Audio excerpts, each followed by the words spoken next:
The word of the day for today, January 19th, 2022, is Epicurean. Epicurean.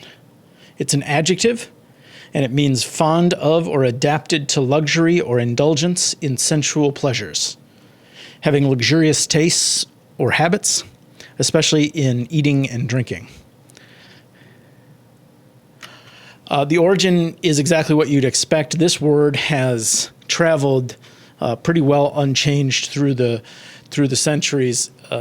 It is a name of the philosopher who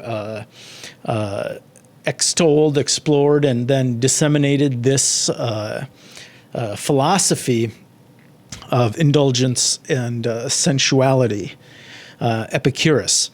And that's where we get Epicureanism. And so that's about 2,300 years that this word has been around in a relatively unchanged form and without much meaning change.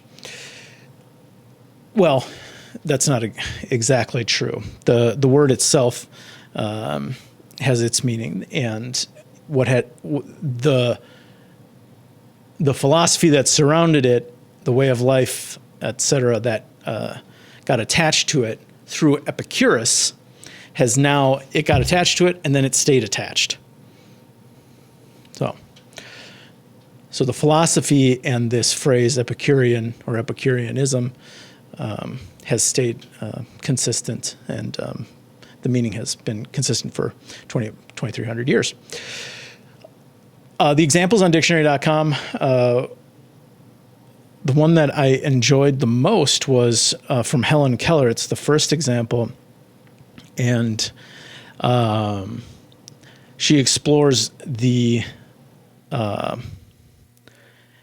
imaginatively explores how we would behave if we knew, for instance, that the end of the world was tomorrow, or we would all be dead tomorrow. And what she proposes is that there would be some people who, right in the style of The Purge, or in where else?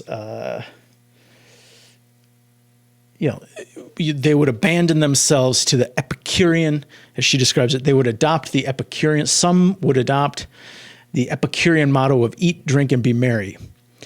But, she says, most people would be chastened by the certainty of impending death. And earlier on, she describes what that chastened way might look like, feel like, and she describes it with gentleness, a vigor, and a keenness of appreciation, which are often lost when time stretches before us in the constant panorama of more days and months and years to come.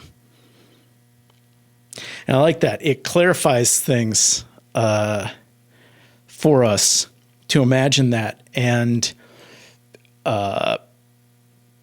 in a way, my own imagining on that is that if it's all over tomorrow, then we have all the time in the world for what's happening right now.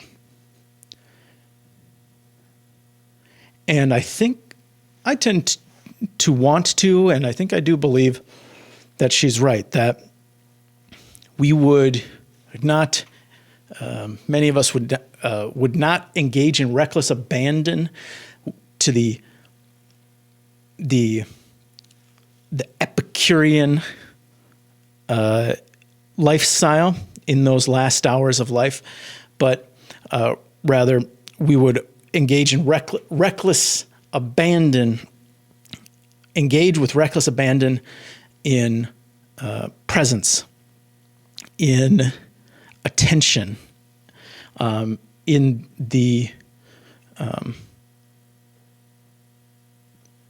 the moments that we have left, as she says, with gentleness, vigor, keenness of appreciation. All things become sacred almost